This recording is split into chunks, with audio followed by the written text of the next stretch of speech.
بسم اللہ الرحمن الرحیم۔ آیت نمبر 24۔ آخرت کے منکرین کا شکوہ۔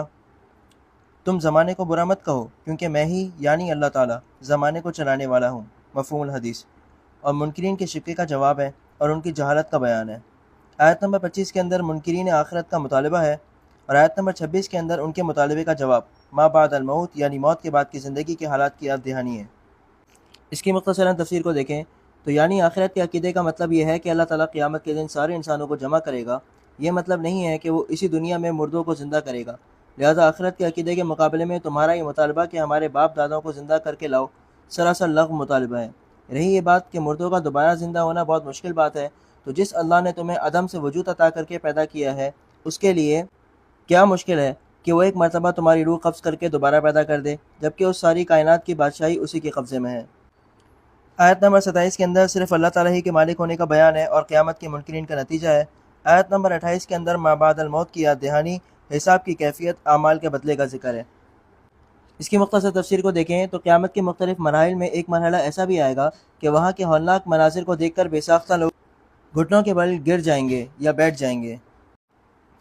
آیت نمبر 29 کے اندر نامہ اعمال کی کیفیت کا ذکر ہے، اعمال کی لکھت پڑھت کا ذکر ہے۔ آیت نمبر 30 کے اندر متقی حضرات کا حسن انجام اور جنت کی فضیلت کا ذکر ہے۔ آیت نمبر 31 کے اندر کفار کے لیے تنبیہ ہے اور رسوائی کا سبب بیان ہو رہا ہے۔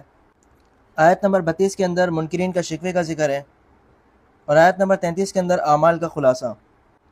اس کی تفسیر کو دیکھیں تو یعنی دوزخ کے جس عذاب کا یہ کافر لوگ مذاق اڑایا کرتے تھے وہی عذاب ان کو آ گھیرے گا۔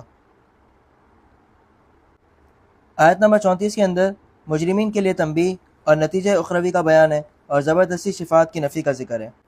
آیت نمبر 35 کے اندر گمراہی کا سبب بیان ہو رہا ہے۔